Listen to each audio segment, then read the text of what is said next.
Hello student, कैसे हैं सब लोग? बढ़िया। परीक्षा की तैयारियां तो चल ही रही होंगी। तो उसी क्रम में आज हम एक नया वीडियो लेके आए हैं क्लास 10th के लिए, जिसमें हम लोग कंप्लीट लाइट सेक्शन को कवर करेंगे। आप सभी ने जो हमारे पुराने वीडियो को देखकर लाइक किया, कमेंट किया, उन सभी लोगों को ढेर सारा धन्यवाद। आज आइए, आज के इस वीडियो में हम क्लास 10th का लाइट सेक्शन कवर करेंगे। इस सेक्शन में, इस वीडियो में हम पूरे 10th के सिलेबस का जो लाइट पोर्शन है उसे कवर करेंगे। जितने टाइप के क्वेश्चंस आते हैं उन क्वेश्चंस को भी हम लोग देखेंगे इस वीडियो में। न्यूमेरिकल भी देखेंगे। बहुत सारे बच्चों का फिजिक्स में जो सबसे मेजर प्रॉब्लम होता है वो ये होता है कि न्यूमेरिकल प्रॉब्लम्स नहीं सॉल्व हो पाते हैं। जितने भी लाइट सेक्शन से रिलेटेड जितने टाइप्स के न्यूमेरिकल होंगे उन सभी न्यूमेरिकल्स को भी हम लोग रिवाइज करेंगे और उनको सीखेंगे इस वीडियो के माध्यम से कि कैसे हम सभी न्यूमेरिकल्स को करेंगे। लाइट सेक्शन का न्यूमेरिकल बहुत ही इजी होता है, बिल्कुल एकदम इजी सा क्वेश्चन होता है। फ्रैक्शन का एडिशन होता है, आप बहुत इजी तरीके से कर सकते हैं। कुछ माइन्यूट सी गलतियां जो होती हैं, बहुत छोटी छोटी सी गलतियों की वजह से लाइट सेक्शन का जो न्यूमेरिकल है वो गलत होता है। तो उन गलतियों को हम लोग सही करना सीख जाएंगे इस वीडियो में। इस वीडियो के माध्यम से हम आपको बता देंगे कि वो छोटी छोटी गलतियां क्या हैं जिसकी वजह से न्यूमेरिकल्स हमारे गलत होते हैं और हमारे मार्क्स कम हो जाते हैं। और उन गलतियों को हम सही करना सीख जाएंगे, जिससे हमें बोर्ड एग्जाम के जितने भी क्वेश्चंस आते हैं, अगर कोई भी न्यूमेरिकल आता है लाइट सेक्शन से, तो वो सभी न्यूमेरिकल हम आसानी से कर पाएंगे। तो बिना ज्यादा समय नुकसान किए आइए हम लोग वीडियो को शुरू करते हैं और देखते हैं क्लास 10th का लाइट सेक्शन। देखिए, सबसे पहला जैसे ही लाइट की बात आती है तो सबसे पहला क्वेश्चन अराइज होता है माइंड में कि लाइट क्या है, व्हाट इज लाइट। देखिए, जैसे लाइट आता है माइंड में तो हमारे पास जो भी घर में जैसे सन की लाइट आती है वो दिमाग में आता है। रात को अंधेरा हो जाता है तो बहुत सारे बल्ब का यूज करते हैं, इलेक्ट्रिसिटी के थ्रू हम बल्ब का यूज करके उससे लाइट जनरेट करते हैं। तो एक्चुअल में ये लाइट है क्या?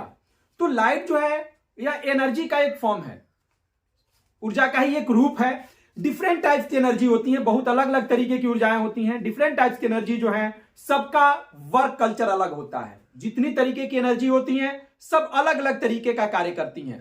तो यहां लाइट जो है यह भी एक एनर्जी का स्वरूप है, एनर्जी का एक फॉर्म है, जो जिसका काम क्या है, तो हमें चीजों को इजिली विजिबल करना।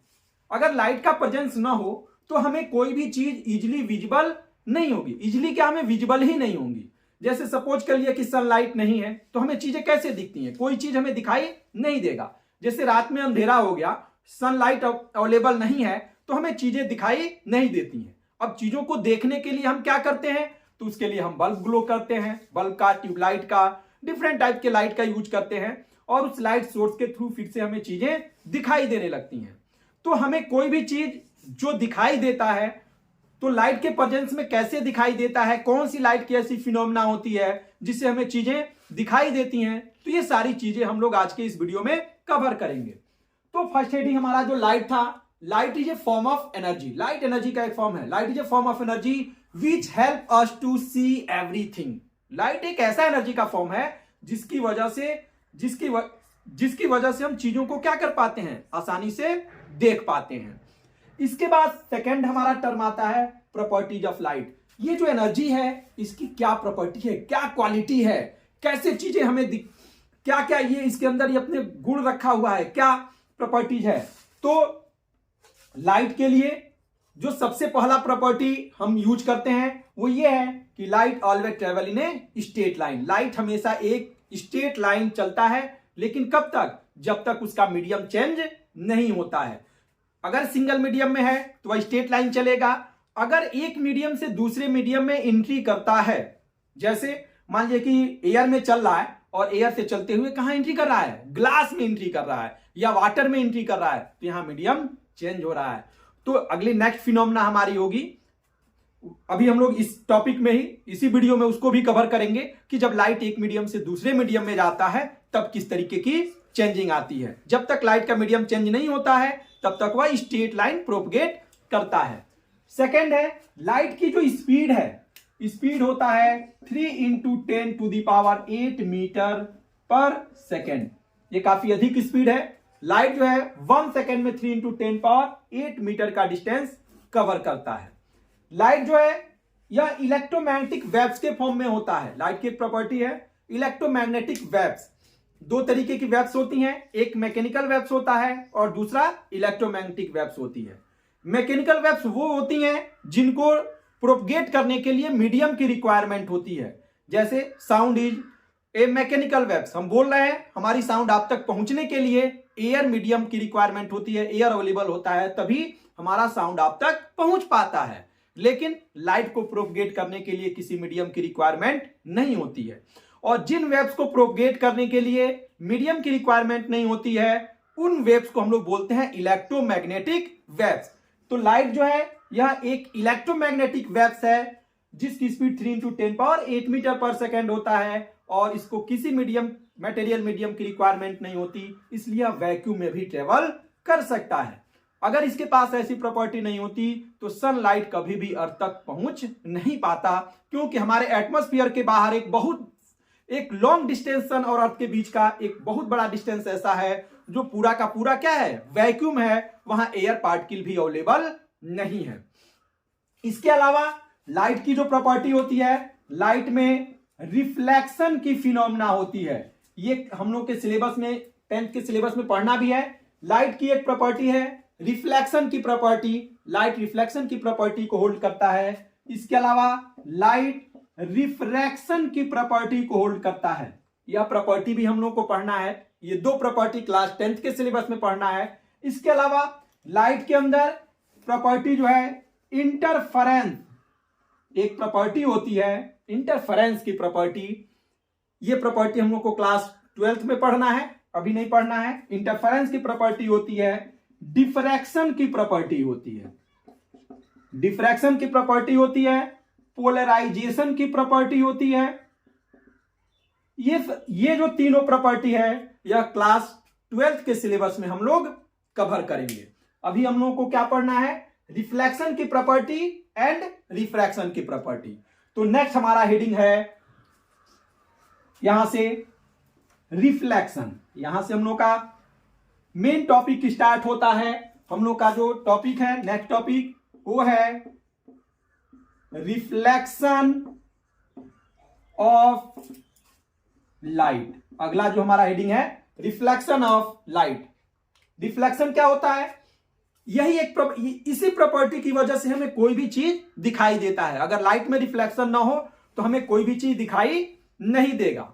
जैसे आप अगर दिन में तो सब कुछ दिखता ही रहता है, रात के समय में सपोज कीजिए कि लाइट नहीं है, आपके पास एक टॉर्च है और टॉर्च की लाइट का आप यूज कर रहे हैं, तो टॉर्च को आप कहां जलाते हैं? क्या टॉर्च को आप अपनी आंख पे जला लेते हैं? नहीं, ऐसा नहीं करते हैं। अगर आपने ऐसा किया तो आपको बिल्कुल भी दिखाई देना बंद कर देगा।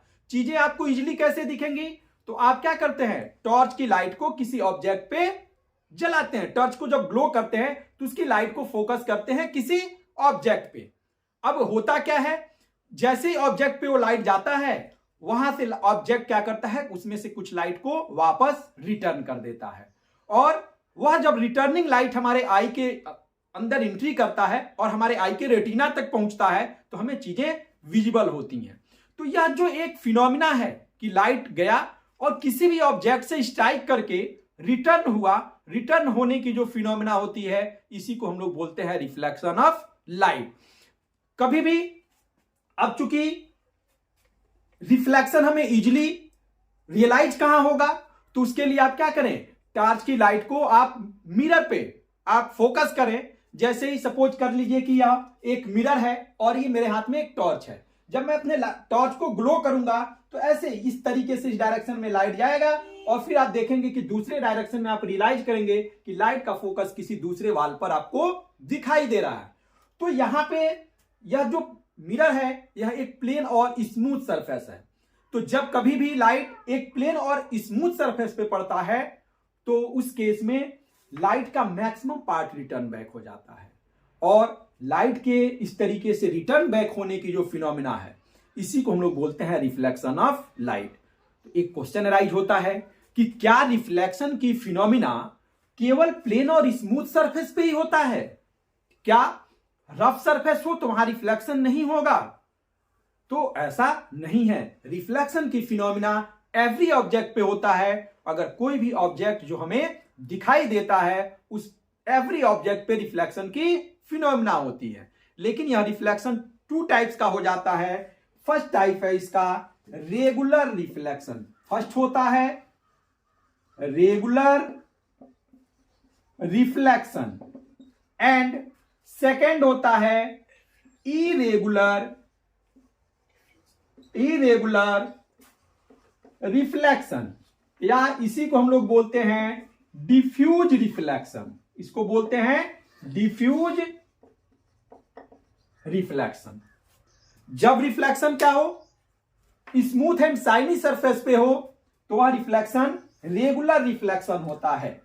लाइक एट इस फिगर के थ्रू हम इसको समझ सकते हैं कि यहां क्या हो रहा है, एक बीम ऑफ लाइट इंसिडेंट हो रही है, एक parallel beam of light incident हो रहा है, प्लेन और स्मूथ सरफेस पे पड़ रहा है। यहां से जब ये लाइट वापस रिटर्न बैक होता है तो अगेन यह पैरेलल बीम ऑफ लाइट के फॉर्म में रिटर्न होता है।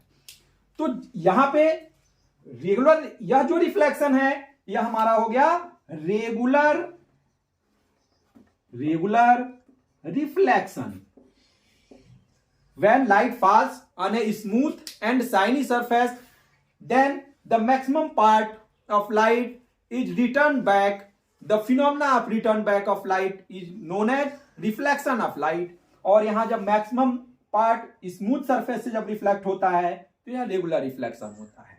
डिफ्यूज रिफ्लेक्शन में क्या होता है, अगर सरफेस हमारा कुछ टेढ़ा मेढ़ा है, कर्व है, तो ऐसे केस में भी रिफ्लेक्शन होगा। लेकिन आप इससे समझ सकते हैं parallel beam of light incidence तो होगा, लेकिन जब ये रिटर्न होता है तो रिटर्न होने के केस में कुछ लाइट ऐसे चला गया, कुछ लाइट ऐसे चला गया,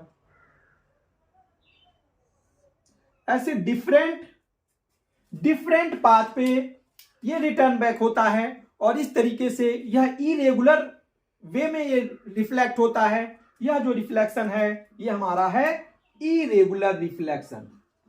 ये हमारा हो जाता है इरेगुलर रिफ्लेक्शन।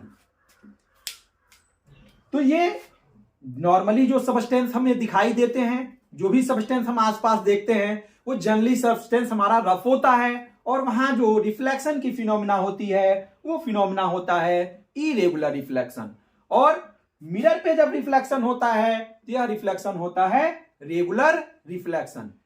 इस पूरे सेक्शन में हम लोग को स्पेशली रेगुलर रिफ्लेक्शन पढ़ना है। रेगुलर रिफ्लेक्शन की फिनोमिना जहां भी होती है वहां इमेज का फॉर्मेशन होता है, जबकि इरेगुलर रिफ्लेक्शन की फिनोमिना में इमेज का फॉर्मेशन नहीं होता है। इस फिनोमिना की वजह से, इरेगुलर रिफ्लेक्शन की वजह से हमें चीजें इजीली दिखाई दे। नेक्स्ट टॉपिक हम लोग का है लॉज ऑफ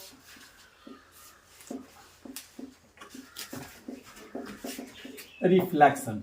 नेक्स्ट हेडिंग है laws of reflection. There are two laws of reflection. Reflection के टू लॉज हैं। फर्स्ट लॉ क्या है, इंसिडेंट रे। एक हम फिगर देख लेते हैं फिर से। ये हमारा इंसिडेंट रे है, ये रिफ्लेक्टेड रे है, और ये पॉइंट ऑफ इंसिडेंस पे एक नॉर्मल हो गया। ये क्या है, इंसिडेंट रे। इंसिडेंट रे है, ये हो गया रिफ्लेक्टेड रे, ये हो गया हमारा नॉर्मल, और ये हो गया यहां पर पॉइंट ऑफ इंसिडेंस। देखिए यहां पे जो फर्स्ट लॉ है, फर्स्ट लॉ में हमारा क्या होता है, incident ray, reflected ray and normal at point of incident are lies on same plane. ये जो तीनों लाइंस हैं, इंसिडेंट रे, रिफ्लेक्टेड रे और नॉर्मल, ये सभी के सभी एक ही प्लेन पे लाई करते हैं। और सेकेंड लॉ है इसका, ये हमारा है एंगल ऑफ इंसिडेंस, जिसको आई से रिप्रेजेंट करते हैं। ये हमारा है एंगल ऑफ रिफ्लेक्शन, जिसको हम आर से रिप्रेजेंट करते हैं। सेकेंड लॉ हमारा है angle of reflection is always equal to angle of incidence. That means angle R is always equal to angle I. R जो है वह हमेशा एंगल आई के इक्वल होता है। ठीक है, ये लॉ जो है एग्जाम में पूछे भी जाते हैं। रिफ्लेक्शन, लॉज ऑफ रिफ्लेक्शन, यहां से हमारा मेन हेडिंग स्टार्ट हुआ है। इसके बाद जो नेक्स्ट हेडिंग हमारा है वो है स्फेरिकल मिरर। स्फेरिकल मिरर, देखिए जो नेमिंग है ये स्फेरिकल मिरर्स, प्रीवियस क्लासेज में आप प्लेन मिरर के बारे में पढ़े होंगे, वहां पे उसके बारे में हम लोग बहुत ज्यादा डिस्कस नहीं करेंगे। जो भी मिरर की नेमिंग होती है वह नेमिंग जो है वह उसके रिफ्लेक्टिंग सरफेस के अकॉर्डिंग होता है। जैसे अगर कोई भी ऐसे जिस तरीके से बोर्ड है, एक फ्लैट सरफेस है, अगर हमारा रिफ्लेक्शन की फिनोमिना किसी फ्लैट सरफेस से होता है तो उसको हम लोग बोलते हैं प्लेन मिरर। और अगर रिफ्लेक्शन की फिनोमिना कर्व सरफेस पे से होती है, जो हमारा रिफ्लेक्टिंग सरफेस है वो कर्व्ड है, तो उस केस में हम देखेंगे कि जो कर्व बना हुआ है वह कर्व किस तरीके का बना हुआ है। स्फीयर का पार्ट है तो स्फेरिकल मिरर हो जाएगा। तो स्फेरिकल मिरर क्या होता है? स्फेरिकल मिरर जो है बनता कैसे है? तो जैसे मान लीजिए एक स्फीयर ले लेंगे, ट्रांसपेरेंट स्फीयर, और उसको क्या करेंगे, कट कर देंगे टू पार्ट में। अब जैसे मान लीजिए कि मैं अपने हैंड से इसको आपको बताने की कोशिश कर रहा हूं, ऐसे दो, तो ये स्फीयर है हमारा, इस स्फीयर के ऐसे जब कट करेंगे तो दो हिस्से हो गए। अब करेंगे क्या, ट्रांसपेरेंट है, एक बार अंदर के साइड से पॉलिश कर देंगे तो रिफ्लेक्टिंग सरफेस हमारा रेड पोर्शन हो जाएगा। जबकि दूसरी बार क्या करेंगे कि बाहर से रेड पोर्शन की तरफ पॉलिश कर देंगे, ऐसे रेड पोर्शन की तरफ पॉलिश कर देंगे तो रिफ्लेक्टिंग सरफेस हमारा अंदर वाला पार्ट हो जाएगा। और इस तरीके से स्फेरिकल मिरर जो होते हैं वो टू टाइप्स के बनते हैं, कन्वेक्स एंड कनकेव। अब यहां देखिए, ये हमारा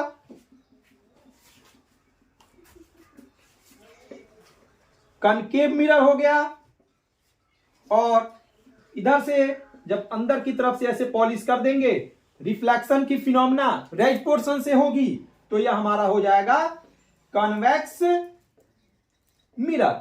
अब देखिए यहां पर चूंकि मिरर जो है वो जो भी ऑब्जेक्ट होते हैं वो थ्री डायमेंशनल होते हैं, मिरर भी क्या है, थ्री डायमेंशनल है।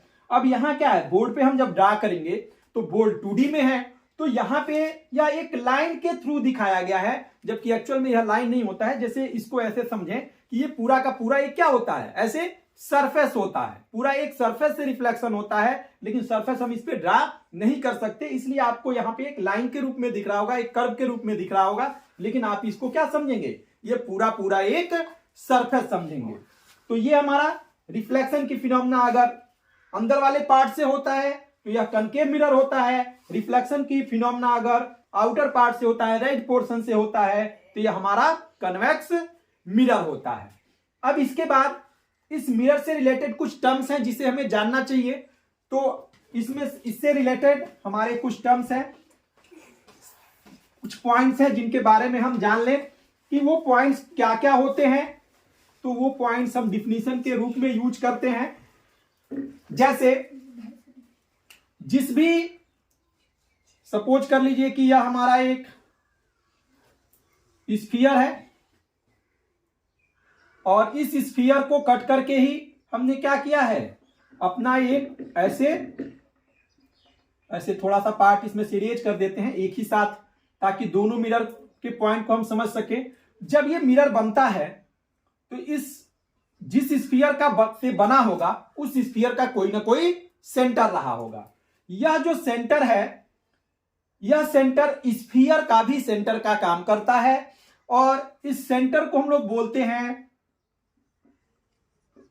Centre of curvature. पहला जो हमारा हेडिंग होता है इससे रिलेटेड वो है centre of curvature. Centre of curvature क्या है, तो सेंटर ऑफ कर्वेचर जो है वह वही सेंटर है जो स्फीयर का सेंटर था, जिस स्फीयर से यह मिरर जो है यह बनाए गए हैं। अब इसको हम थोड़ा सा ऐसे पॉलिश कर देते हैं, इधर वाला पार्ट हमारा कन्वेक्स पार्ट हो जाएगा, और इधर से अगर पॉलिश कर देते हैं ऐसे, तो ये पार्ट हमारा कॉनकेव हो जाएगा। तो जो भी इस स्फीयर का सेंटर था, वह सेंटर हमारे मिरर के लिए सेंटर ऑफ कर्वेचर का काम करता है। इसका जो रेडियस होगा, जो भी ये रेडियस होगा, यह रेडियस यहां पे हमारे लिए मिरर के लिए रेडियस ऑफ कर्वेचर हो जाता है। एक डिफिनीशन आता है radius of curvature. Radius of curvature क्या है?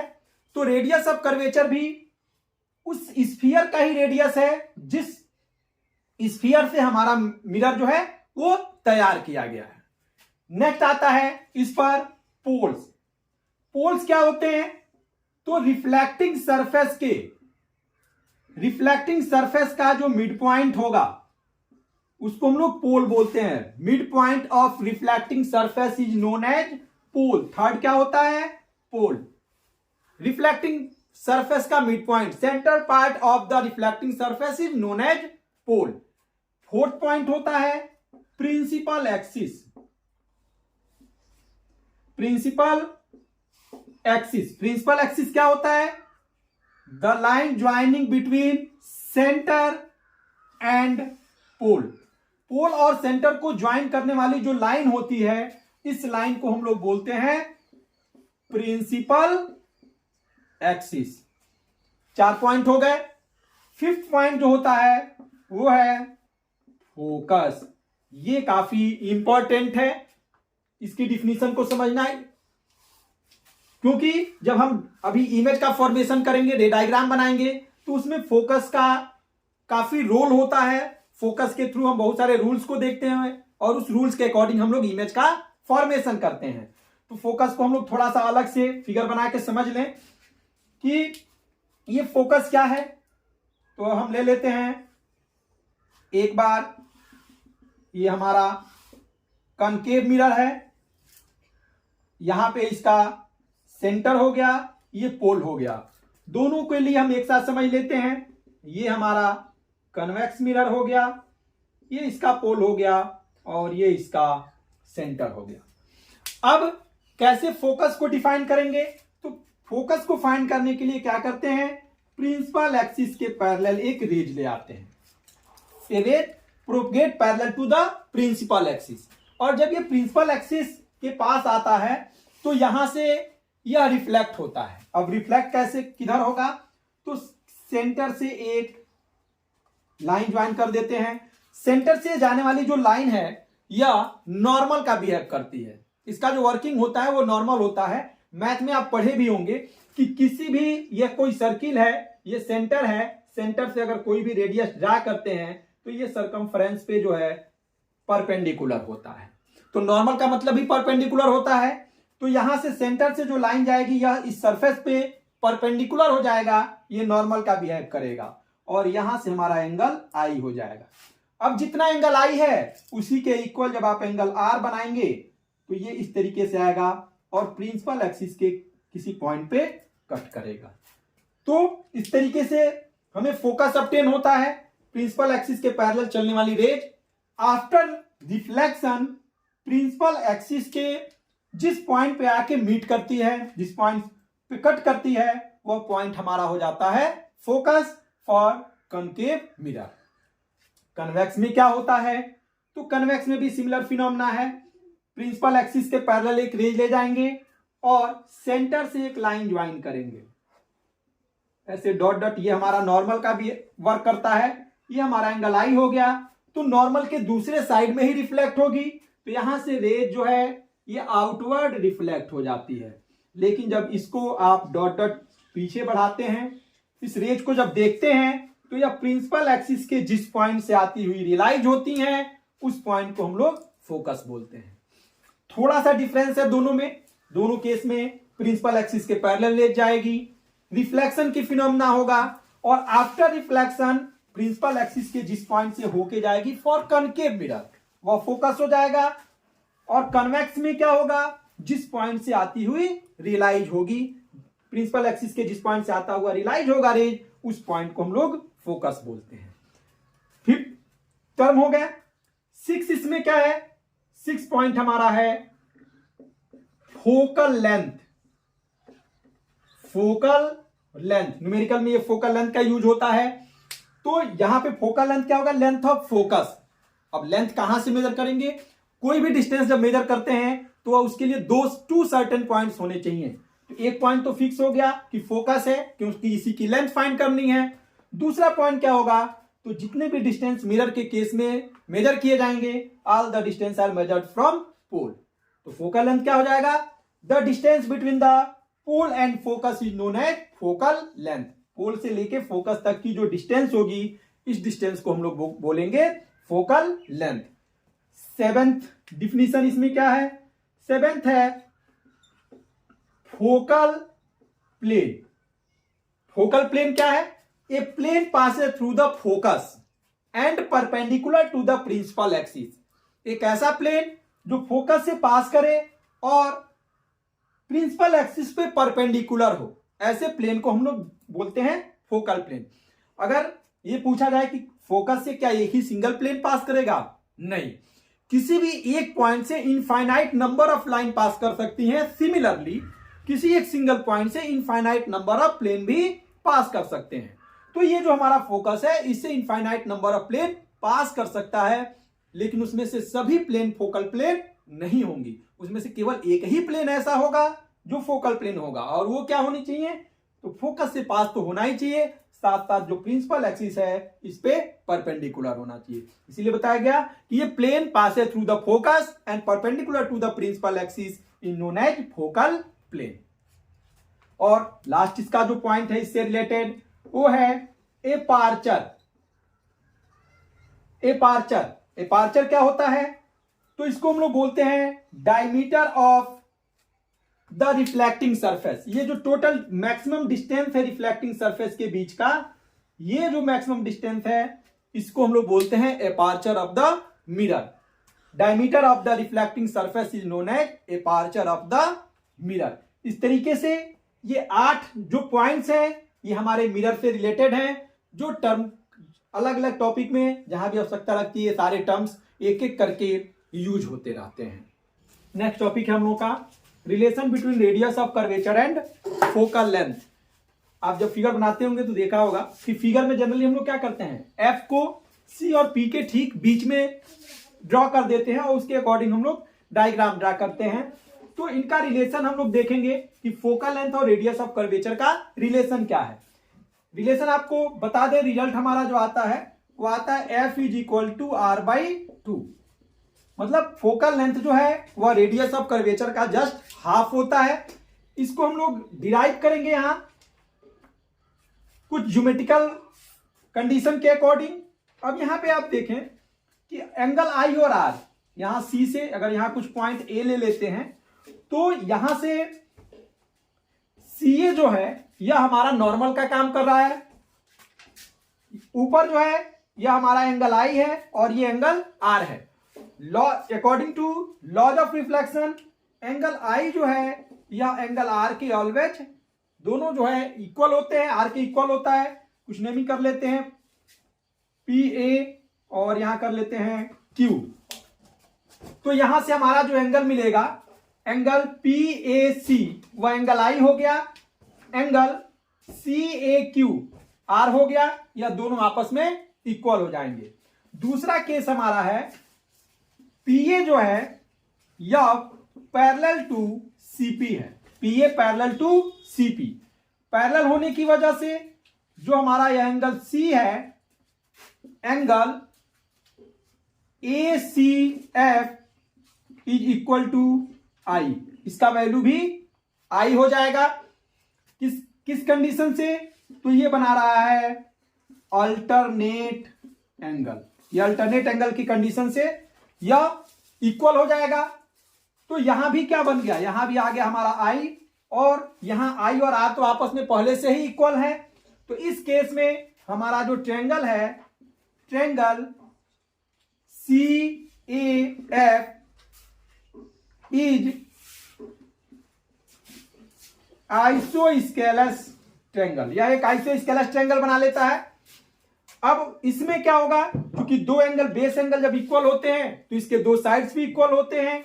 तो इस कंडीशन से हमें मिलेगा सी एफ जो है सी एफ इक्वल मिल जाएगा हमारा ए एफ के। सी एफ और ए एफ दोनों हो गए आपस में इक्वल।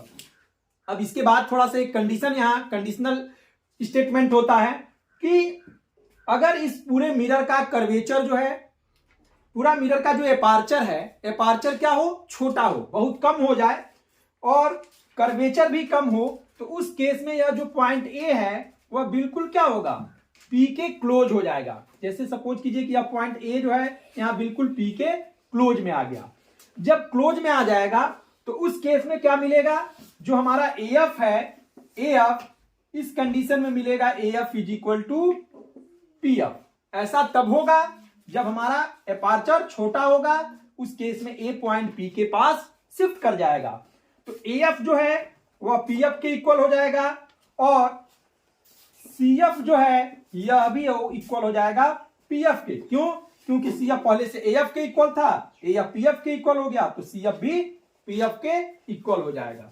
तो इस तरीके से हमारा जो पूरा पीसी है यह इक्वल है टू पार्ट में, P F plus C F के। तो पी एफ को पी एफ रहने देंगे, सी एफ इक्वल हो चुका है पी एफ के, तो यहां अगेन रख देंगे पी एफ, तो पीसी इज इक्वल टू मिल जाएगा टू पी एफ।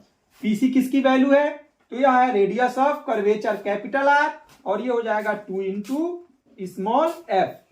अब रेडियस ऑफ कर्वेचर जो है वह फोकल लेंथ का जस्ट डबल होता है, या इसी को इन अदर वर्ड जो हम अगर एफ की वैल्यू लेते हैं, एफ इज इक्वल टू हो जाता है आर बाई 2। कई बार यह रिलेशन ऑब्जेक्टिव क्वेश्चन में भी पूछा जाता है और रिलेशन पूछ देगा और इस तरीके की वैल्यू जो आंसर होता है उस आंसर में या तो यह टर्म दे सकता है या यह टर्म दे सकता है। तो रिजल्ट को हम दोनों तरीके से ध्यान रखेंगे, are is equal to 2f और F is equal to R by 2। ये हमारा रिलेशन हो गया radius of curvature and focal length. इसके बाद हमारा नेक्स्ट हेडिंग जो आता है वो है इमेज फॉर्मेशन को लेकर। इमेज फॉर्मेशन को लेके हमारा नेक्स्ट टॉपिक है। तो सबसे पहले इमेज फॉर्मेशन को जानने से पहले इमेज के टाइप्स को जानते हैं। इमेज जो हमारा है वो 2 टाइप्स का होता है। इमेज जो है यह 2 टाइप्स का होता है, एक रियल इमेज होता है और दूसरा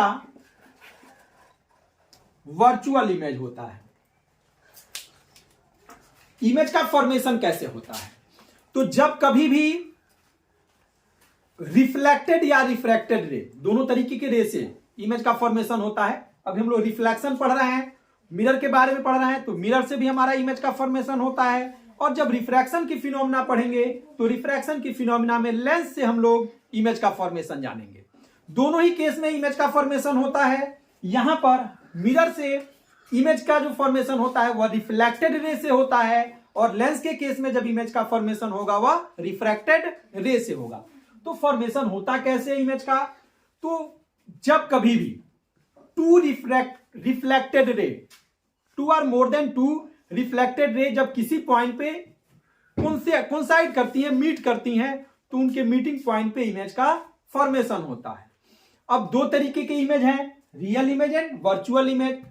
जब कभी भी रेज जो है एक्चुअल में अगर कहीं इंटरसेक्ट करती हैं, एक्चुअल में मीट करती हैं, तो इमेज जो हमारा है वह रियल इमेज होता है। और अगर रेज एक्चुअल में मीट नहीं करती हैं, बल्कि जब हम रेज को देखते हैं तो हमें ऐसा लगता है कि वह मिली हुई है, कहीं ना कहीं उनका इंटरसेक्शन है, सिर्फ ऐसा रियलाइज होता है, जबकि एक्चुअल में कहीं भी उनका इंटरसेक्शन नहीं होता है, तो वहां हमारा इमेज जो बनता है वो वर्चुअल इमेज होता है। अभी आगे जब हम लोग इमेज का फॉर्मेशन जब करेंगे तो आपको ये क्लियर हो जाएगा कि कब किस केस में हमारा इमेज जो है रियल होता है और किस केस में वर्चुअल होता है। दैट मीन्स कि कहां पर ऐसी सिचुएशन होती है कि हमारा रिफ्लेक्टेड रे एक्चुअल में मीट करेगा और कहां ऐसी सिचुएशन होती है कि सिर्फ हमें रियलाइज होगा। तो इमेज का नेक्स्ट हमारा टॉपिक भी है इमेज फॉर्मेशन। इमेज फॉर्मेशन में हम सबसे पहले ये देखेंगे रूल्स फॉर इमेज फॉर्मेशन। इसके लिए हमें देखना है रूल्स फॉर इमेज फॉर्मेशन। इसको स्टार्टिंग से बना लेते हैं ताकि इजी रहेगा। हमें देखना है रूल्स फॉर इमेज फॉर्मेशन, क्योंकि यहां जो भी इमेज का फॉर्मेशन हम लोग पढ़ रहे हैं वो सभी का सभी हम स्फेरिकल मिरर के लिए पढ़ रहे हैं। तो स्फेरिकल मिरर्स में हम कनकेव और कन्वेक्स दोनों का रूल एक ही साथ देखते चलेंगे। सबसे पहले कनकेव बना लेते हैं, फिर इधर से कन्वेक्स बना लेते हैं। थोड़ा जल्दी जल्दी कर लेते हैं। सी हो गया, पी हो गया, यहां पर भी सी हो गया, पी हो गया। अब इस केस में क्या होता है, फर्स्ट रूल हमारा कहता है कि प्रिंसिपल एक्सिस के पैरेलल चलने वाली जो रेज हैं वो आफ्टर रिफ्लेक्शन के बाद, क्योंकि इसमें हम लोग अभी पढ़ चुके हैं कि फोकस कहां होता है, दोनों के बिटवीन में होता है, तो यहां बिटवीन में फोकस बना लेंगे। और प्रिंसिपल एक्सिस के पैरेलल चलने वाली रेज आफ्टर रिफ्लेक्शन फोकस से पास करता है। कन्वेक्स में क्या होगा, कन्वेक्स में प्रिंसिपल एक्सिस के पैरेलल रेज जो चलेगी वो आफ्टर रिफ्लेक्शन फोकस से तो जा नहीं सकता है, लेकिन डायरेक्शन ऐसा होगा कि ऐसा लगेगा कि वो फोकस से आ रहा है। क्योंकि कन्वेक्स के केस में सी और एफ दोनों बिहाइंड द मिरर होते हैं और कोई भी रेज बिहाइंड द मिरर नहीं जा सकता है। इस तो आउटवर्ड डायरेक्शन में बेंड होता है, लेकिन देखने से हमें रियलाइज होता है कि यह फोकस से आ रहा है। तो फर्स्ट रूल हमारा है कि प्रिंसिपल एक्सिस के पैरेलल चलने वाली रेज आफ्टर रिफ्लेक्शन फोकस से पास करता है फॉर कनकेव मिरर, और कन्वेक्स के लिए आफ्टर रिफ्लेक्शन ऐसा रियलाइज होता है कि वह फोकस से पास होते हुए आ रहा है। सेकेंड रूल्स हमारा है, सेकेंड रूल्स है कि अगर कोई भी रेज फोकस से पास कर रही है, कहां से पास कर रहा है, फोकस से, तो अगर कोई भी रेज फोकस से पास कर रहा है तो आफ्टर रिफ्लेक्शन वह प्रिंसिपल एक्सिस के पैरेलल हो जाता है। दोनों वाइस वर्सा हैं, पैरेलल चलने वाली रेज फोकस से होके पास करता है और फोकस से जाने वाली जो रेज है वह आफ्टर रिफ्लेक्शन प्रिंसिपल एक्सिस के पैरेलल हो जाता है। इसी तरीके से कन्वेक्स के केस में क्या होगा, कन्वेक्स के केस में भी अगर कोई भी रेज जिसका डायरेक्शन किधर हो, फोकस के टुवार्ड्स हो, कोई ऐसी रेज जो फोकस के डायरेक्शन में अगर चल रही है तो उसका आफ्टर रिफ्लेक्शन वह प्रिंसिपल एक्सिस के पैरेलल हो जाता है। दोनों केस में एक दूसरे के जस्ट वाइस वर्सा कंडीशन होता है। थर्ड केस क्या है, थर्ड केस में अगर कोई भी रेज कहां से पास कर रही है, सी से, अगर कोई भी रेज सी से पास कर रहा है, सेंटर ऑफ कर्वेचर से पास कर रहा है, तो आफ्टर रिफ्लेक्शन वह सेम पाथ पर रिटर्न हो जाएगा। और कन्वेक्स के केस में क्या होगा, अगर किसी भी रेज का डायरेक्शन टुवर्ड्स सी है, सी की तरफ अगर कोई भी रेज जा रही है तो वह मिरर से रिफ्लेक्शन के बाद सेम पाथ पर रिटर्न हो जाता है। ये 3 रूल्स हैं, इनके अकॉर्डिंग ही हम जितना भी इमेज का फॉर्मेशन करेंगे वो सभी इमेज फॉर्मेशन इन्हीं के अकॉर्डिंग होगा। फर्स्ट हमारा है प्रिंसिपल एक्सिस के पैरेलल चलने वाली रेज फोकस से जाएगी, फोकस से पास करने वाली रेज प्रिंसिपल एक्सिस के पैरेलल हो जाएगा। और थर्ड है सेंटर ऑफ कर्वेचर से पास करने वाली रेज है आफ्टर रिफ्लेक्शन सेम पाथ पर रिटर्न हो जाएगा। यही चीजें कन्वेक्स के साथ भी हैं। कन्वेक्स में प्रिंसिपल एक्सिस के पैरेलल चलने वाली रेज आउटवर्ड बेंड होगा और ऐसा लगेगा कि फोकस से आ रहा है। सेकेंड रूल है टुवर्ड द फोकस चलने वाली जो रेज है आफ्टर रिफ्लेक्शन प्रिंसिपल एक्सिस के पैरेलल हो जाएगा। और थर्ड है अगर किसी भी रेज का direction toward the centre of curvature है तो आफ्टर रिफ्लेक्शन वह सेम पाथ पर रिटर्न बैक हो जाएगा। नेक्स्ट रीडिंग हमारा है image formed by concave mirrors. Concave mirrors से जब इमेज का फॉर्मेशन होता है तो इसमें 6 सिचुएशन होते हैं, 6 अलग अलग डिफरेंट पोजीशन पे ऑब्जेक्ट को रखेंगे और 6 डिफरेंट टाइप्स के इमेज का फॉर्मेशन होगा। जबकि जब हम लोग कन्वेक्स मिरर से जब इमेज का फॉर्मेशन करेंगे तो केवल 2 ही प्लेस पे ऑब्जेक्ट रखे जाएंगे और 2 ही टाइप्स के इमेज बनेंगे। तो सबसे पहले हम कनकेव मिरर से देखते हैं कि डिफरेंट प्लेस पे ऑब्जेक्ट को रखने से किस टाइप का इमेज बनता है और इमेज की कैरेक्टरिस्टिक क्या होती है। तो फर्स्ट जो हमारा है condition, object placed at infinite, object को इनफाइनाइट पे रखते हैं। देखिए लाइट के केस में इनफाइनाइट कौन सी डिस्टेंस है, तो लाइट के केस में अगर कभी भी लाइट रे अगर पैरेलल कहीं से आ रही है तो उस केस में हम ये मानकर चलते हैं कि वह इनफाइनाइट से आ रही है। अगर कोई भी रेज पैरेलल जा रही है तो हम ये मान लेंगे कि वो रेज इनफाइनाइट तक जाएगी। डिस्टेंस से कोई मतलब नहीं होता है कि वो कितने डिस्टेंस पे है, सिर्फ रेज के कंडीशन को देखते हैं। अगर पैरेलल रेज है तो इनफाइनाइट से आ रही होगी, अगर जा रही है पैरेलल जा रही है तो इनफाइनाइट तक जाएगी। तो यहां हम मान लिए हैं कि पहले केस में जो हमारा ऑब्जेक्ट है वह प्रिंसिपल एक्सिस के परपेंडिकुलर इनफाइनाइट पे रखा हुआ है। तो इस केस में जो हमारा इस ऑब्जेक्ट से चलने वाली जो रेज होंगी वह पैरेलल टू प्रिंसिपल एक्सिस होंगी, और यहां से प्रिंसिपल एक्सिस के पैरेलल चलने वाली जो रेज हैं वह आफ्टर रिफ्लेक्शन फोकस से पास करती हैं, और इस तरीके से टू रिफ्लेक्टेड रे जो है वह फोकस पे एक दूसरे को इंटरसेक्ट कर रही हैं और फोकस पे इमेज का फॉर्मेशन कर रही हैं। सेकेंड केस में क्या है कि सपोज कर लीजिए कि ऑब्जेक्ट हमारा प्रिंसिपल एक्सिस के परपेंडिकुलर नहीं है, कहीं दूसरे साइड में रखा हुआ है, तब भी इनफाइनाइट पे रखा हुआ है, तो वहां से चलने वाली जो रेज होंगी वो बिल्कुल पैरेलल चल के आएंगी। अब यहां दो सिचुएशन है, पहली रेज फोकस से पास करते हुए जा रहा है जो प्रिंसिपल एक्सिस के पैरेलल हो गया है, और दूसरी रेज सी से सेंटर ऑफ कर्वेचर से पास करके जा रहा है। जब रिफ्लेक्ट होंगी तो ये सेम पाथ पर रिटर्न हो जाएंगी। इस तरीके से इनफाइनाइट पे रखे हुए ऑब्जेक्ट का दो तरीके का इमेज का फॉर्मेशन होता है, लेकिन कैरेक्टरिस्टिक सिमिलर ही होता है। कैरेक्टरिस्टिक इनका क्या है, तो इमेज जो है सबसे पहले इमेज क्या है, रियल है, रियल इमेज है। इसके बाद रियल इमेज कैसा होता है, तो रियल इमेज ऑलवेज इन्वर्टेड होता है, हमेशा उल्टा इमेज, जब भी रियल इमेज बनेगा उल्टा बनेगा, इन्वर्टेड इमेज होता है। सेकंड हम देखते हैं कि साइज क्या होगा, तो ये हाईली डिमिनिश्ड होता है, पॉइंट साइज का हम इसको ले सकते हैं, ये पॉइंट साइज हाईली डिमिनिश्ड होता है। और फोर्थ कैरेक्टरिस्टिक में ये देखते हैं कि इनका प्लेस क्या है, तो पहले वाले फिगर में एट द फोकस पे बना हुआ है, और दूसरे वाले केस में एट फोकल प्लेन बना हुआ है।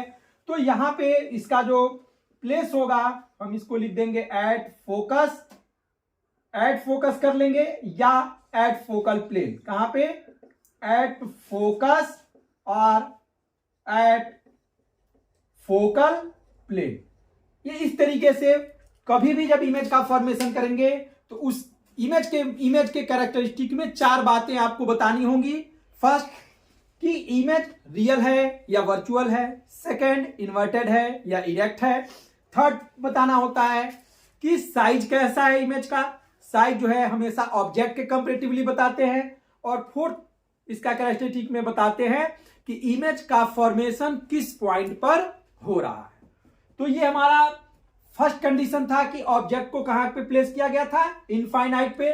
सेकंड हम देखते हैं सेकंड पॉइंट कहां होगा, तो सेकंड पॉइंट में ऑब्जेक्ट को हम रखेंगे बिटवीन इनफाइनाइट एंड सी। कहां पे रखेंगे, तो बिटवीन इनफाइनाइट एंड सेंटर, सी और इनफाइनाइट के बीच में रखेंगे। फिर इस केस में देखेंगे कि किस तरीके का इमेज का फॉर्मेशन हो रहा है। तो एक कनकेव मिरर ले लेंगे, इस पे सी और एफ पॉइंट बना लेंगे, ये पी हो गया। अब सबसे पहले अब क्या करेंगे, एक ऑब्जेक्ट रख लेते हैं प्रिंसिपल एक्सिस पे परपेंडिकुलर। अब इमेज का रूल, इमेज फॉर्मेशन का रूल हम लोगों ने पढ़ा है कि कैसे इमेज का फॉर्मेशन करना है। तो इसके लिए क्या करते हैं, तो सबसे पहले प्रिंसिपल एक्सिस के पैरेलल एक रेज ले चलते हैं। प्रिंसिपल एक्सिस के पैरेलल चलने वाली रेज क्या होती हैं, आफ्टर रिफ्लेक्शन कहां से पास करती हैं, फोकस से होकर पास करती हैं। और दूसरी रेज कहां से ले चलेंगे, सी से ले चलेंगे, और सी से जाने वाली जो रेज है वह आफ्टर रिफ्लेक्शन सेम पाथ पर रिटर्न हो जाता है। इस तरीके से जो इमेज का फॉर्मेशन होता है वह होता है बिटवीन सी एंड एफ। अब इस तरीके के इमेज का कैरेक्टरिस्टिक क्या होगा, तो यहां से जो इमेज है आप देखिए यहां भी एक्चुअल मीटिंग हो रहा है, रिफ्लेक्टेड आपस में इंटरसेक्ट कर रही हैं, इसलिए जो इमेज बनेगा यह इमेज भी हो जाएगा रियल। अब देखिए प्रिंसिपल एक्सिस के डाउनवर्ड में है तो यह हो जाएगा इन्वर्टेड। और साइज जो है, साइज भी देखिए ऑब्जेक्ट के कंपैरेटिवली क्या है, स्मॉल साइज का है। और प्लेस जो है between C and F, centre of curvature और फोकस के बिटवीन में बनता है। रियल इमेज ऑलवेज इन्वर्टेड होता है, इस बात का आप हमेशा ध्यान रखेंगे कि कभी भी रियल इमेज इरेक्ट नहीं होता है। थर्ड जो कंडीशन है वह है at centre of curvature. Centre of curvature पे ऑब्जेक्ट रखा हुआ है तो किस तरीके का इमेज होगा, तो इमेज को हम ड्रा करके उसका कैरेक्टरिस्टिक देखेंगे। सबसे पहले हमने एक कनकेव मिरर ले लिया और ये पॉइंट सी पर हमने एक ऑब्जेक्ट रख दिया। यहां भी सेम कंडीशन है कि सबसे पहले क्या करेंगे, प्रिंसिपल एक्सिस के पैरेलल रेज को ले चलेंगे। जैसा रूल्स है प्रिंसिपल एक्सिस के पैरेलल चलने वाली जो रेज होगी वह क्या होगा, यहां सिर्फ आफ्टर रिफ्लेक्शन फोकस से पास करेगा। और सेकेंड रेज जो होगी वो हम ले चलेंगे कहां से, फोकस से। सेकेंड रेज हम ले चलेंगे फोकस से, और फोकस से पास करने वाली जो रेज है वह आफ्टर रिफ्लेक्शन प्रिंसिपल एक्सिस के पैरेलल हो जाता है। देखिए यहां हम बिना मेजरमेंट का ड्रा कर रहे हैं, बोर्ड पे ड्रा कर रहे हैं, थोड़ी लाइन हो सकता है कि देखने में पैरेलल ना हो, लेकिन जब आप ड्रा करेंगे तो उस समय स्केल रख के प्रॉपर मेजरमेंट से जब ड्रा करेंगे तो जो चीजें बताई जा रही हैं वो बिल्कुल प्रॉपर चीजें आपको ऑब्टेन हो जाएंगी। अब यहां से जब सी पे ऑब्जेक्ट होता है तो जो इमेज बनता है, अब देखिए यहां थोड़ा हमारा डिफरेंट आ रहा है, थोड़ा लार्ज इमेज आ रहा है, लेकिन चूंकि रेज हमारा बिल्कुल पैरेलल नहीं बना हुआ है तो हम थोड़ा सा इसको एडजस्ट कर लेंगे। और क्योंकि ये केस ऐसा होता है जिसमें आपको ध्यान रखना है कि इमेज हमेशा सी पे अगर ऑब्जेक्ट रखा हुआ है तो इमेज भी कहां बनेगा, सी पर ही बनेगा, यह इमेज इधर उधर नहीं बन सकता है। तो इस बात का ध्यान रखेंगे आप भी। और इमेज को कहां बनाएंगे, आप जब प्रॉपर मेजर करके बनाएंगे तो ये गड़बड़ी आपसे नहीं होगी। तो इस तरीके से सी पे जब ऑब्जेक्ट रखा होता है तो इमेज भी हमारा जो है वह कहां बनता है, सी पर ही ऑब्टेन होता है। और सी पे रखे हुए ऑब्जेक्ट के इमेज की कैरेक्टरिस्टिक क्या होगी, तो यह इमेज हमारा, यह इमेज भी रियल होगा, इन्वर्टेड होगा, यहां पे सेम साइज का, इक्वल साइज का इमेज होगा। और कहां पर, एट सी, और सी पर ही बनता है। यह इस एक केस में जब इमेज को ड्रा करते हैं तो थोड़ा विशेष सावधानी पूर्वक ड्रा करते हैं, क्योंकि बाकी केस में बिटवीन में जब आता है तो थोड़ा बहुत इधर उधर 1-2 मिलीमीटर इधर उधर भी बन जाएगा तो कोई प्रॉब्लम नहीं होगी। लेकिन सी पे जब ऑब्जेक्ट को रखते हैं तो इमेज सी पे ही बनता है और एकदम टू द पॉइंट ये होता है, तो इसलिए थोड़ा ज्यादा सावधानी पूर्वक यहां पे इमेज को ड्रा करने की जरूरत होती है। नेक्स्ट पॉइंट पे चलते हैं, जो फोर्थ हमारा कंडीशन है। फोर्थ है ऑब्जेक्ट को अब कहां रखें, देखिए यहां तक हम लोग कहां तक पहुंच चुके हैं, सी तक पहुंच चुके हैं। अब हम लोग को क्या करना है, सी और एफ के बीच में। तो अगला जो हमारा होगा, ऑब्जेक्ट प्लेस्ड बिटवीन, किसके किसके बीच में, placed between C and F. C और एफ के बीच में अगर ऑब्जेक्ट को रखते हैं उस केस में इमेज कैसा बनता है। तो चलिए ड्रा करते हैं फिर इसे भी। एक कनकेव मिरर हमने ड्रा कर लिया, पॉइंट सी। देखिए सी को बनाने के लिए आप इंस्ट्रूमेंट का यूज कर सकते हैं, जैसे ऐसे आपके ज्योमेट्री बॉक्स में इंस्ट्रूमेंट आता है, ठीक है, उससे आप उसका यूज करके आप जब ड्रा करेंगे तो एक सर्कुलर आपको मिल जाएगा और उससे आपको सेंटर मिल जाएगा। सेंटर और पोल के ठीक बीच में आप बना लेंगे फोकस एफ, मेजर करके आप रख लेंगे। और इसके बाद अब ऑब्जेक्ट को रखते हैं कहां पे, बिटवीन सी एंड एफ। एक ऑब्जेक्ट रख दिया गया है, इस ऑब्जेक्ट का इमेज का फॉर्मेशन करना है। तो सबसे पहले एक रेज ले चलेंगे एज यूजुअल, जो प्रिंसिपल एक्सिस के पैरेलल होगा। देखिए थोड़ा सा हम लोग साइड से खड़े होकर ड्रा कर रहे हैं, इसलिए ड्रा करने में थोड़ा पैरेलल से इधर उधर चला जा रहा है। तो ये प्रिंसिपल एक्सिस के पैरेलल ड्रा करेंगे। प्रिंसिपल एक्सिस के पैरेलल चलने वाली जो रेज होगी वह फोकस से होके पास करेगा, और सेकेंड रेज हम सी के डायरेक्शन में क्या कर सकते हैं। अब यहां से दो केसेज हैं, आप चाहें तो एफ से पास कर सकते हैं या सी से पास कर सकते हैं। आपके पास फ्रीडम है कि आप कोई भी दो रेज की ही जरूरत है तो आप सी से पास करता हुआ या फिर एफ से पास करता हुआ आप बना लेंगे। एफ से पास करता हुआ,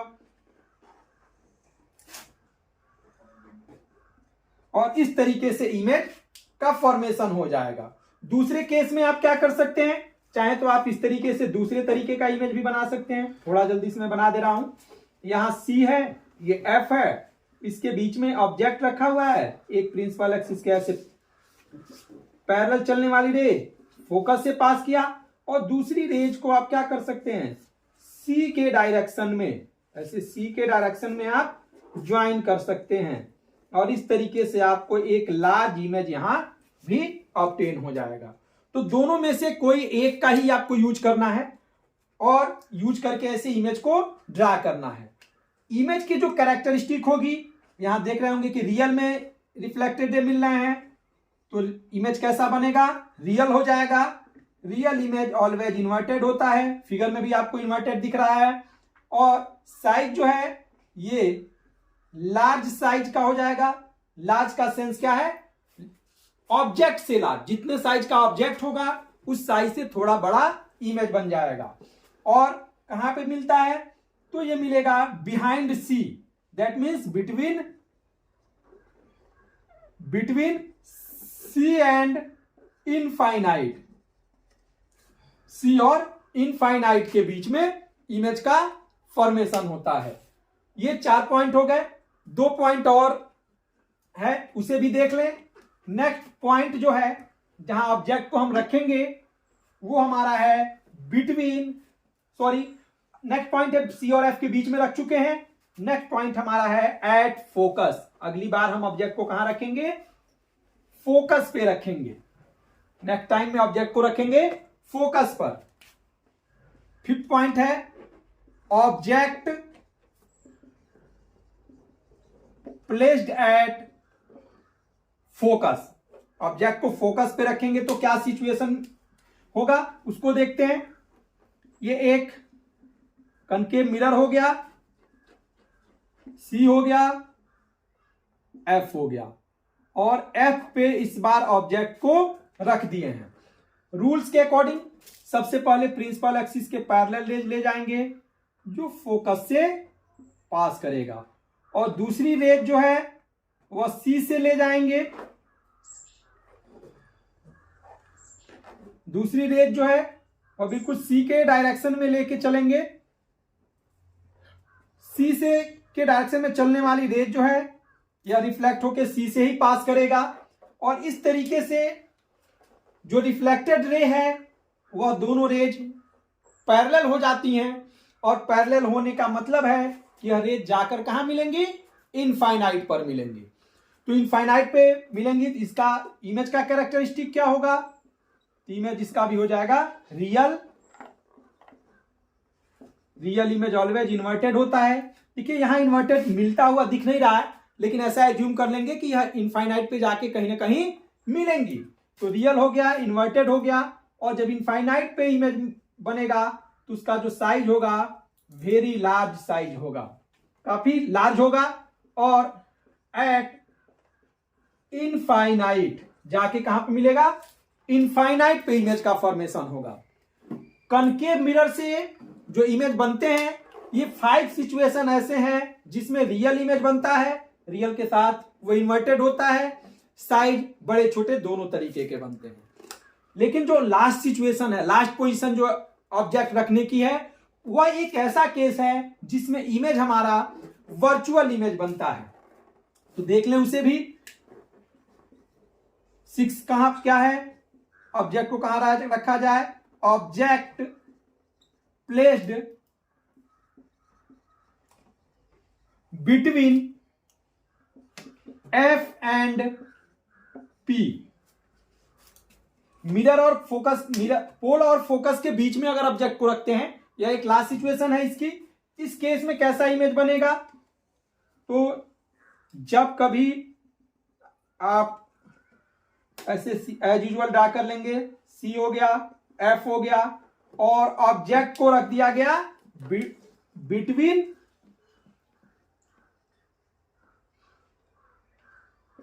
पोल एंड फोकस। पोल और फोकस के बीच में रखेंगे। यहां से भी सेम कंडीशन है कि सबसे पहले प्रिंसिपल एक्सिस के पैरेलल रेज ले जाएंगे जो फोकस से जाएगा, और दूसरी रेज जो है वैसे C से जाता हुआ, थोड़ा सा इधर उधर हो गया है, ऐसे C से जाता हुआ इमेज जो होगा। अब देखिए आगे चल के क्या हो रहा है, डिस्टेंस इंक्रीज करता जा रहा है।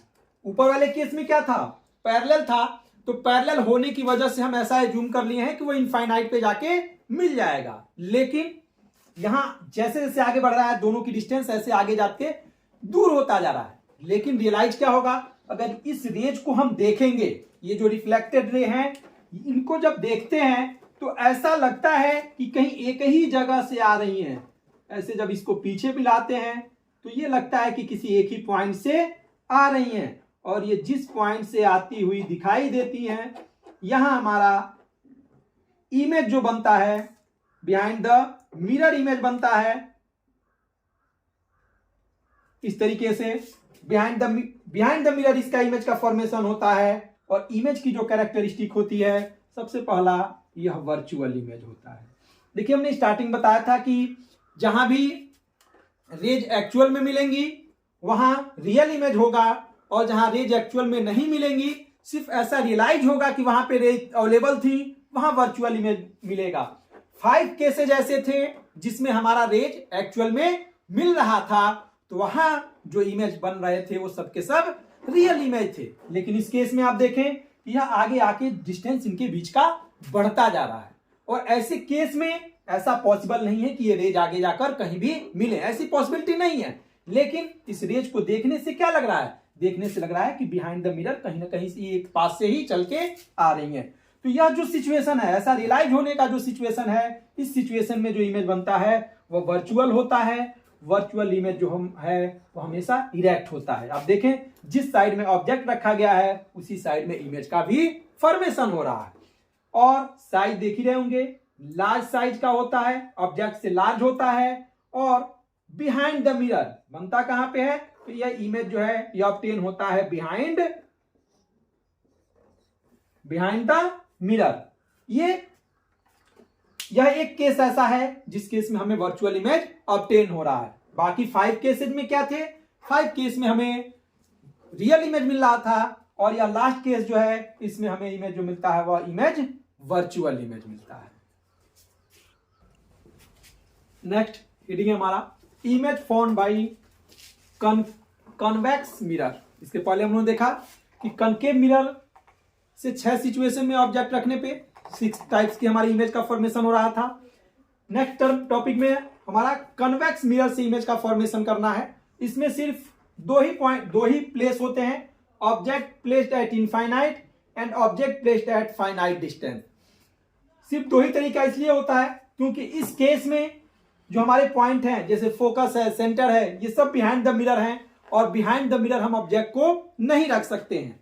सभी के सभी हम क्या रखते हैं, फ्रंट में कोई पॉइंट है नहीं, इसलिए सिर्फ 2 ही पॉइंट इसमें बनते हैं, एक इनफाइनाइट का और दूसरा फाइनाइट का।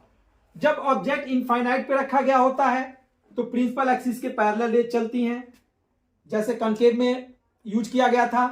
पैरेलल चलने वाली रेज, चूंकि ये कन्वेक्स का नेचर होता है कि यह रेज को आउटवर्ड बेंड करता है, ये रेज आउटवर्ड बेंड हो गई, लेकिन इस रेज को जब देखा जाता है तो एक ही पॉइंट से आती हुई रियलाइज होती हैं, और जिस पॉइंट पे आती हुई रियलाइज होती हैं ये फोकस से इस फोकस पर इमेज का फॉर्मेशन होता है।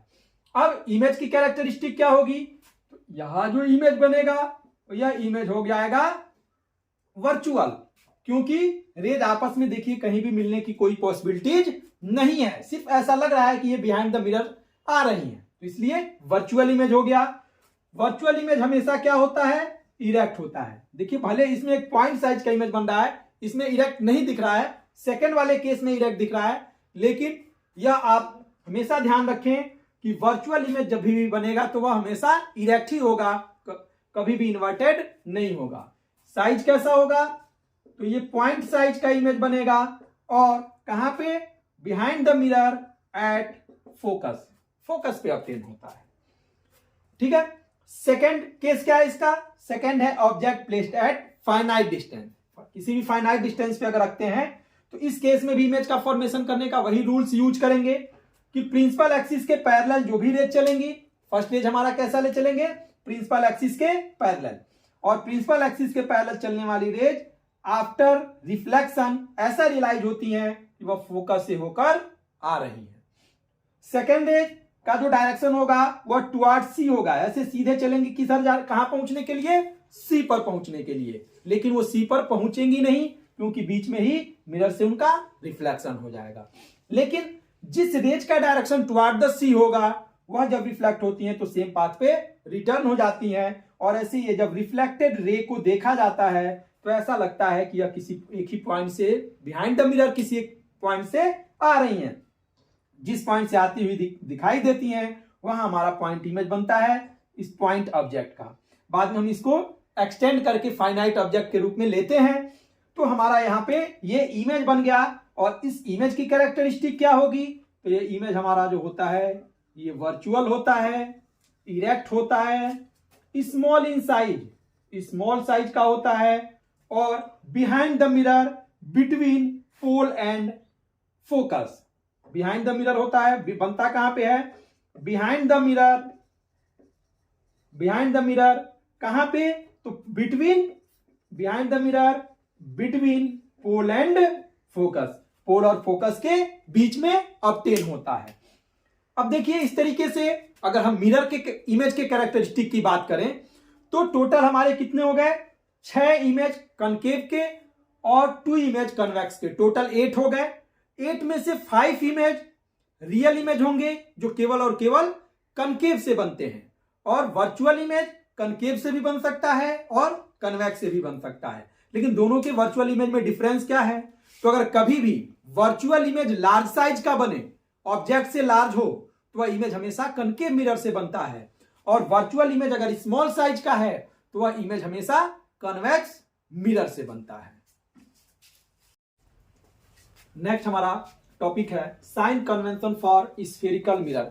देखिए न्यूमेरिकल के लिए ये बहुत ही इंपॉर्टेंट पॉइंट है। यहां पे जो मैंने वीडियो के स्टार्ट में बताया था कि न्यूमेरिकल में क्या मेजर गलतियां होती हैं, तो पूरे लाइट सेक्शन में जो सबसे ज्यादा गलती होती है वो होता है साइन कन्वेंशन की गलती।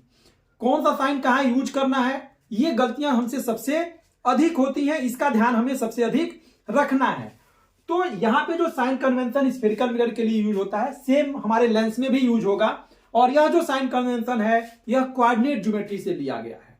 जैसे कोऑर्डिनेट ज्योमेट्री का अगर साइन कन्वेंशन अगर आपको याद होगा तो ऐसे 2 एक्सिस होते हैं, एक्स एक्स डैश, ये हमारा एक्स एक्सिस है, एक्स एक्स डैश, और वाई वाई डैश, और ये एक दूसरे को परपेंडिकुलर इंटरसेक्ट करते हैं, इसको हम बोलते हैं ओरिजिन। अब इस ओरिजिन ओ से जब आप राइट साइड में चलते हैं तो राइट साइड की सभी वैल्यू कैसी लेते हैं, पॉजिटिव लेते हैं। ओरिजिन से लेफ्ट साइड में जब चलते हैं तो सभी वैल्यूज निगेटिव साइन के साथ लेते हैं। पूरे इस एक्स एक्सिस से जब भी अपवर्ड चलते हैं, चाहे फर्स्ट क्वाड्रेंट में चाहे सेकेंड क्वाड्रेंट में, जब एक्स एक्सिस से ऊपर चलते हैं तो वैल्यू पॉजिटिव लेते हैं, और जब एक्स एक्सिस से डाउनवर्ड चलते हैं तो वैल्यू निगेटिव साइन के साथ लेते हैं। यह कोऑर्डिनेट ज्योमेट्री का साइन कन्वेंशन पहले से आप लोग पढ़े होंगे। बिल्कुल वही साइन कन्वेंशन हमारा स्फेरिकल मिरर के लिए यूज होता है। यहां पे लाइट रेज जो है ये हमेशा, पहला रूल्स इसका है कि लाइट रेज हमेशा लेफ्ट टू राइट चलती है। जितना भी इमेज हम लोगों ने ड्रा किया उसमें आप लोगों ने ध्यान दिया होगा कि हर बार ऑब्जेक्ट को हम लेफ्ट में रखते थे, रेज हमारी जो थी वो लेफ्ट से राइट की तरफ प्रोपगेट करती थी। तो यह एक सिस्टम बना दिया गया है, लॉ बना दिया गया है कि इस तरीके से हम जब रेज चलेंगी उसके अकॉर्डिंग हमारा साइन कन्वेंशन यूज होगा।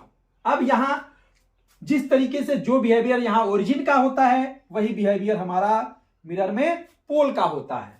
All the distance are measured from pole on X axis. तो वहां जैसे वहां एक्स एक्सिस था, यहां एक्स एक्सिस की जगह पे हमारा क्या होता है, प्रिंसिपल एक्सिस होता है। ये हमारा एक्सिस क्या होता है, प्रिंसिपल एक्सिस। तो पोल से प्रिंसिपल एक्सिस पे हमें डिस्टेंस मेजर करना है।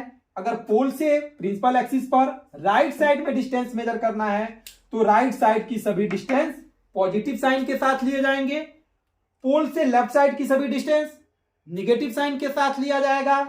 और पूरे प्रिंसिपल एक्सिस से ऊपर कोई भी डिस्टेंस लेंगे तो वह डिस्टेंस अपवर्ड डायरेक्शन में चलेंगे तो पॉजिटिव साइन के साथ लेंगे, और प्रिंसिपल एक्सिस से अगर डाउनवर्ड चलते हैं तो जो भी वैल्यू लिया जाएगा वह निगेटिव साइन के साथ लिया जाएगा। इसी का पूरे न्यूमेरिकल में स्पेशली हम लोग को केयर करना होता है। जैसे अगर हम फोकस की बात करें तो अगर हमारा कन्वेक्स है, अगर कन्वेक्स और कनकेव को हम थोड़ा सा एक बार रिपीट कर लेते हैं। अगर हमारा ये क्या है, कनकेव है, तो ये कनकेव का फोकस इधर होता है, इधर सी होता है। कन्वेक्स में चलेंगे तो इसके अपोजिट ये हमारा सी हो गया, ये एफ हो गया। तो अब जरा देखिए, पोल से लेफ्ट साइड में फोकस है किसका, कनकेव का। तो कनकेव के लिए जो फोकल लेंथ लेंगे, और कनकेव लेंथ जो फोकल लेंथ लेंगे यह फोकल लेंथ निगेटिव साइन के साथ लेंगे। जबकि कन्वेक्स में जो फोकल लेंथ लेंगे यह फोकल लेंथ क्या करेंगे, पॉजिटिव साइन के साथ लेंगे। क्योंकि पोल से राइट साइड में फोकस है तो पॉजिटिव साइन आ जाएगा, लेफ्ट साइड में फोकस है तो निगेटिव साइन आ जाएगा। इसी तरीके से रेडियस ऑफ कर्वेचर की बात करें तो कनकेव के लिए निगेटिव साइन के साथ लेंगे और कन्वेक्स के लिए पॉजिटिव साइन के साथ लेंगे।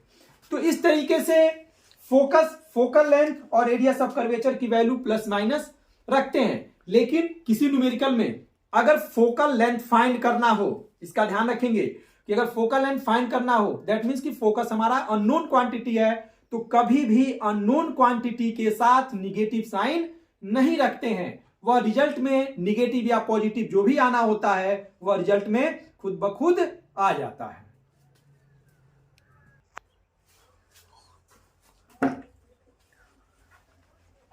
इस तरीके से फोकल लेंथ को हम पॉजिटिव निगेटिव में रखते हैं। नेक्स्ट टॉपिक हमारा है मिरर फार्मूला। नेक्स्ट टॉपिक क्या है, मिरर फार्मूला।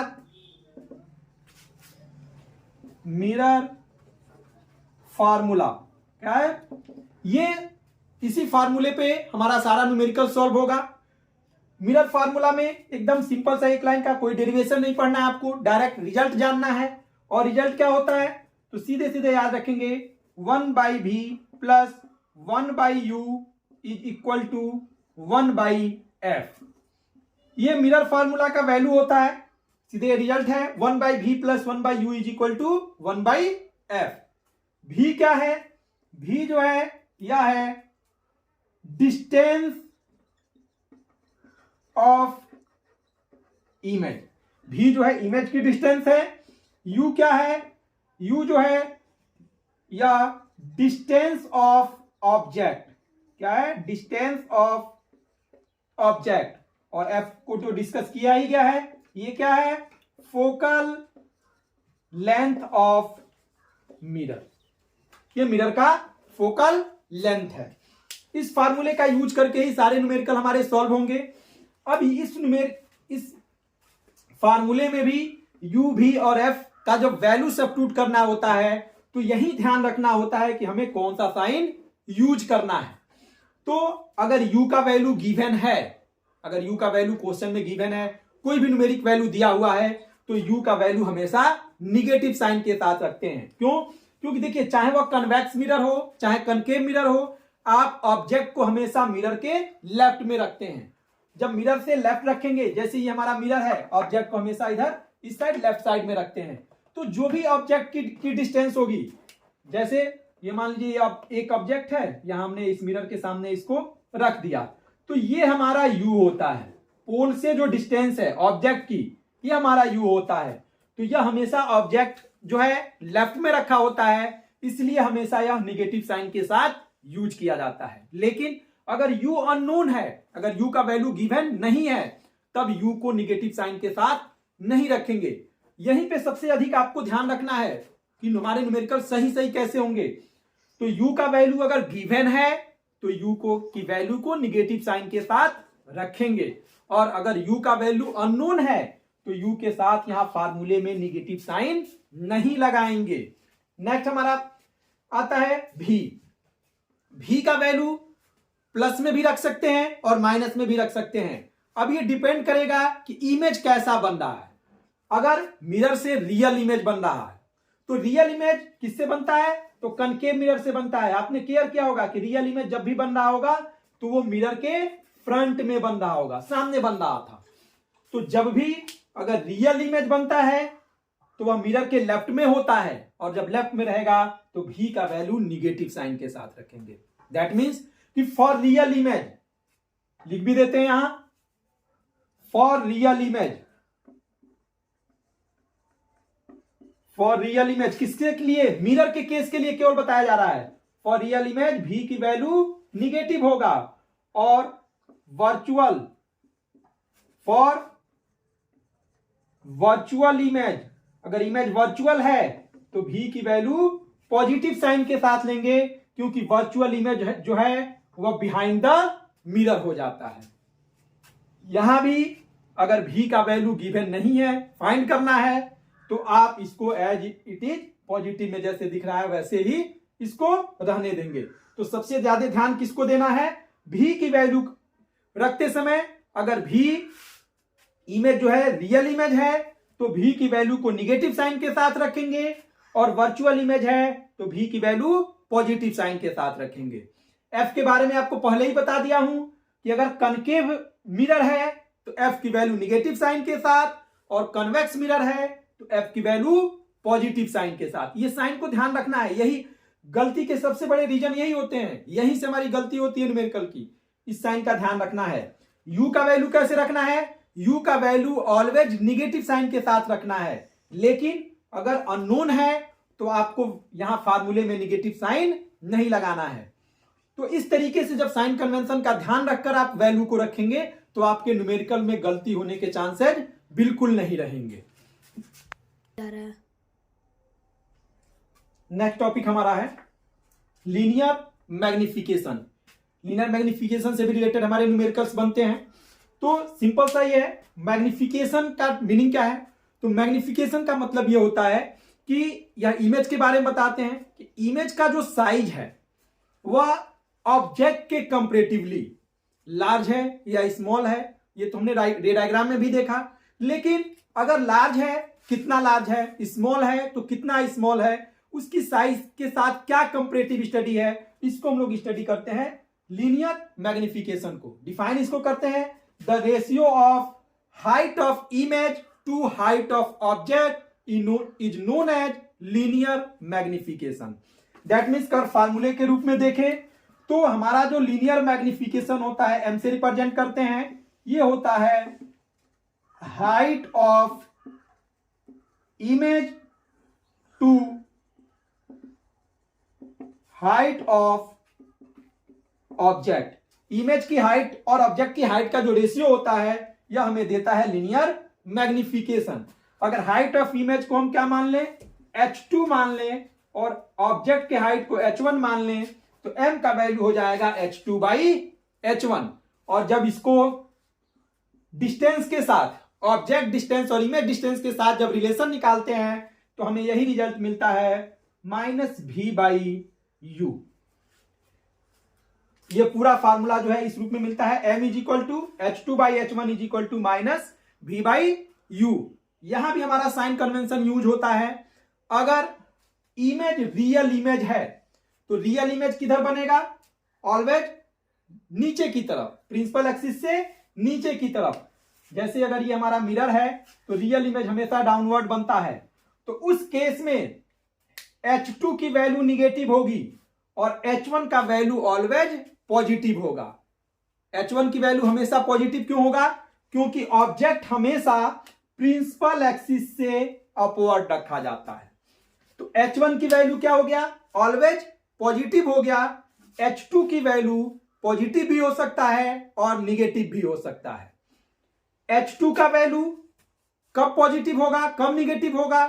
तो अगर इमेज हमारा रियल इमेज है तो इन्वर्टेड होगा, रियल इमेज ऑलवेज इन्वर्टेड होगा, H2 की वैल्यू निगेटिव हो जाएगी। और जब H2 का वैल्यू निगेटिव हो जाएगा तो M का वैल्यू भी निगेटिव होगा।